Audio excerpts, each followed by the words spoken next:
Eh bien, bonsoir tout le monde, bonsoir à toutes et à tous. Ce soir, je vous parle des poignées d'accélérateur Kitako pour MSX 125 et Monkey 125. Comme vous le voyez, il y a deux modèles différents.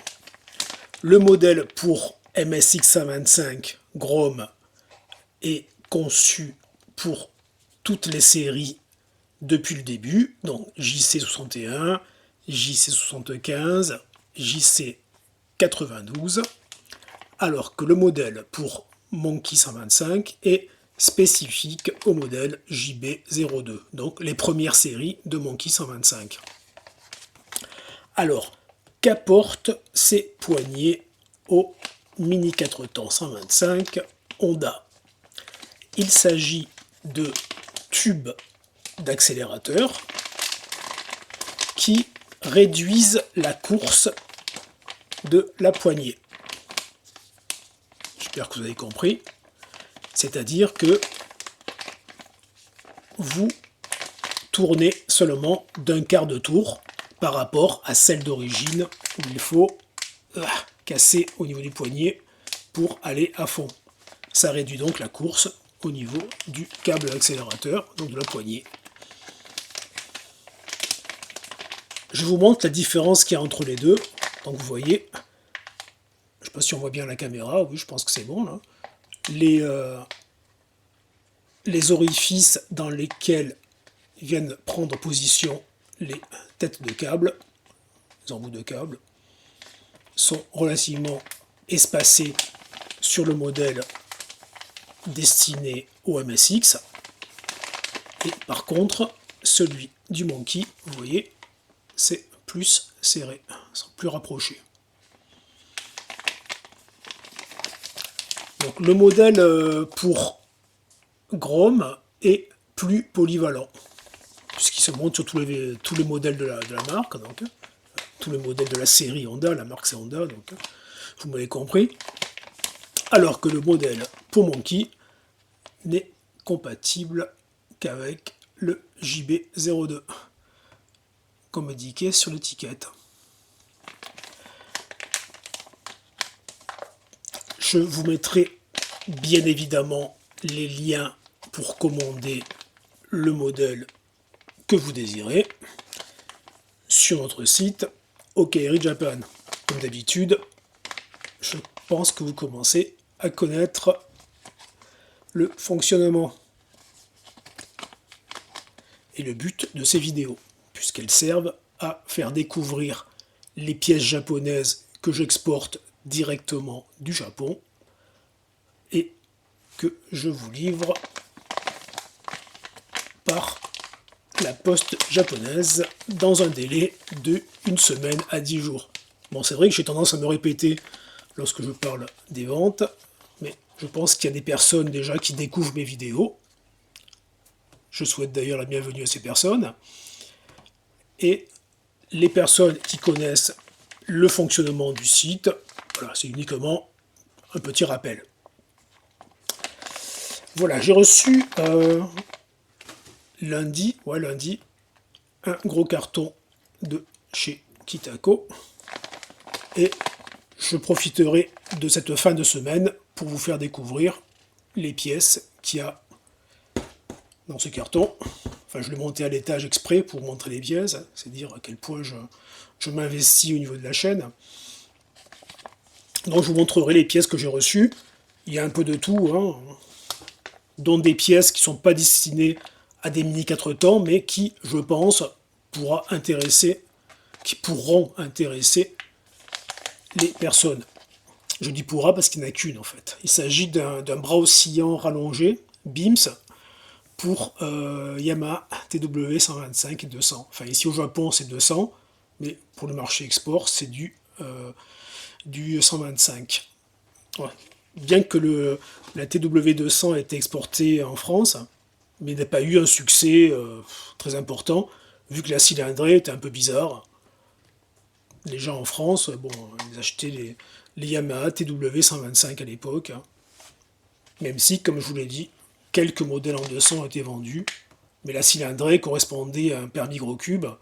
Donc, acheter une TW125, lorsqu'on a un permis gros cube, enfin, du moins le permis intermédiaire. Enfin, à l'époque, il n'y avait qu'un seul permis au-dessus de 125. On passait directement du A1 au A. Donc le A, c'est toute catégorie au-dessus de 125.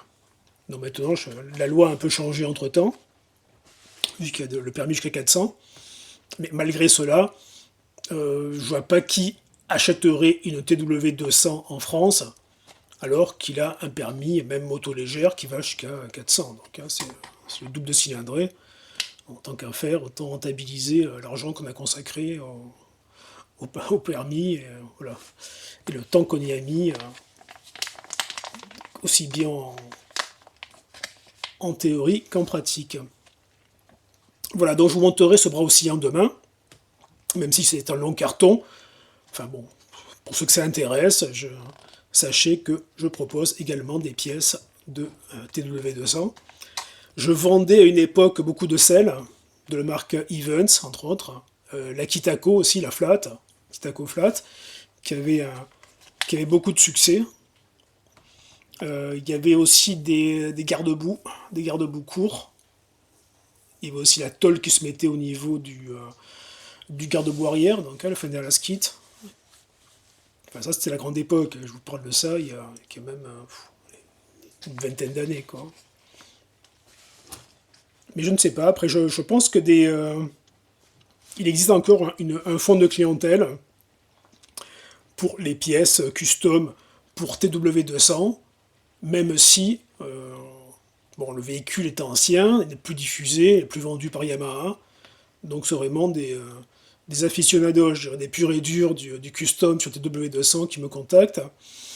Je vendais beaucoup à des surfeurs de la côte landaise, de Biarritz, tout ça, donc à côte basque, à côte landaise, qui me prenaient beaucoup de pièces de custom, donc des pièces japonaises, pour TW125. Il y avait un spot parmi les surfeurs de l'Atlantique, de la côte atlantique. Ces gens-là aimaient les TW200, les TW125.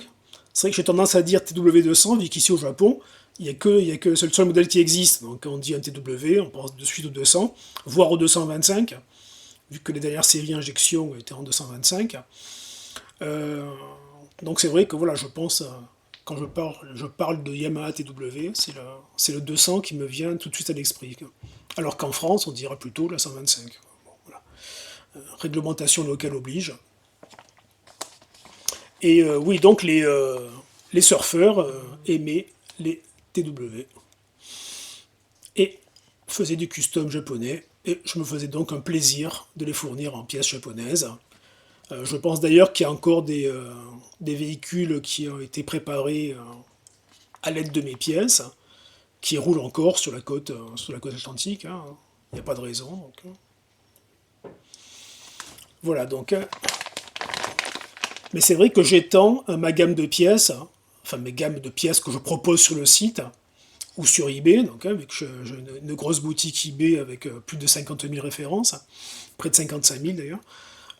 J'élargis ma gamme de pièces à d'autres motos qui rencontrent succès. Je pense entre autres à la Honda GB 350 qui est distribuée en France depuis peu de temps et qui est bon, ici au Japon, elle est considérée comme une moto utilitaire et low cost, mais connaissant Honda France, je pense qu'ils devaient bien se gaver dessus et la vendre à prix d'or en la présentant comme un véhicule exclusif, quoi. Ici au Japon, elle doit coûter les moins de 3000 euros, quoi, de mémoire. Elle coûte ouais, 3000 euros, quoi. Un peu plus, je sais pas, enfin, c'est autour de 3000 euros, je sais. Enfin, du moins pour le modèle d'attaque, le modèle de base. Vu qu'il y a également la GB 350S, qui a un style un peu plus sportif, ma foi, un garde-boue arrière redessiné, des peaux noires mat, enfin, elle a un côté un peu, elle est un peu racing, même si le moteur à la base est le même, partie cycle aussi, voilà. Et très récemment, il est sorti ici la GB350C, qui, elle, joue carrément le côté vieille anglaise des années 50, avec double selle, la fourche aussi, la fourche, du coup c'est ma langue qui fourche, la fourche aussi est carénée, du moins sur la partie supérieure, donc elle reprend le style d'une fourche mécanique de l'époque, quoi. Et elle est disponible dans des couleurs un peu originales, genre bleu ciel, sable, enfin des couleurs un peu anciennes, quoi. Mais je ne sais pas si la GB350C est diffusée en France.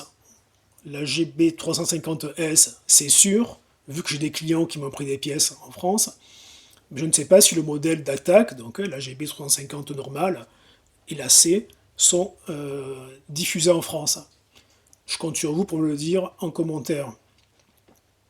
Pour ma part, bon, c'est un point de vue purement personnel, comme d'habitude, hein, qui n'a nullement l'ambition de notre objectif. Si je devais acheter ce genre de moto, je prendrais le modèle de base et je le personnaliserais à mon goût, quoi. Je, je pense que, vu l'étendue de pièces disponibles ici au Japon, je ne vois pas trop l'intérêt d'acheter un modèle plus élaboré, quoi. Donc, pour ma part, je prendrais le modèle de base très, très basique, donc, hein, comme tout modèle de base qui se respecte, et je ferai une personnalisation à mon goût, avec accessoires, tout ce qui est accessoires disponible ici au Japon. Et je peux vous dire qu'il y en a vraiment une ribambelle, il y a de quoi se lâcher et faire un véhicule exclusif à son goût.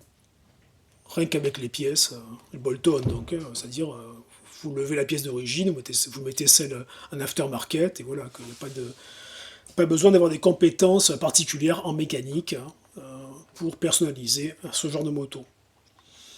Voilà, bon, je pense en avoir assez dit aujourd'hui. Donc, petit rappel, hein, les tubes d'accélérateur pour MSX et Monkey sont disponibles.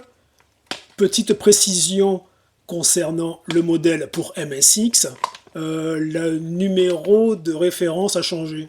Mais enfin, la pièce est la même, hein. Je pense qu'ils ont fait une poignée polyvalente pour les 3 modèles existants, alors qu'avant, il y avait des poignées spécifiques, JC61, JC75.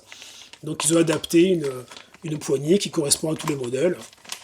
Et du coup, le numéro de pièce a été mis à jour. Mais sachez que si vous cliquez sur le lien avec l'ancien numéro de pièce, que je modifierai quand j'aurai le temps, comme d'habitude, hein, vous, vous doutez bien qu'à ce moment, je suis un peu le nez dans le guidon avec vos commandes. Donc quand j'aurai le temps, je mettrai à jour le numéro de pièce, mais sachez que même si vous commandez avec l'ancien numéro de pièce, vous recevrez la dernière version du tube.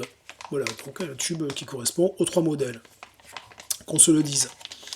Voilà, sur ces belles paroles, je vous remercie pour votre soutien, merci pour votre fidélité, merci pour vos commandes. Comme prévu et comme annoncé, je mettrai d'autres pièces en ligne et sur la chaîne YouTube que vous commencez à connaître. Donc le mieux pour être informé des dernières sorties et des pièces disponibles, le mieux c'est encore de s'abonner. Comme ça, vous savez que lorsqu'une vidéo sort concernant une pièce, vous êtes sûr de la voir dans votre fil d'actualité. Merci beaucoup, à très bientôt, bye bye, matane.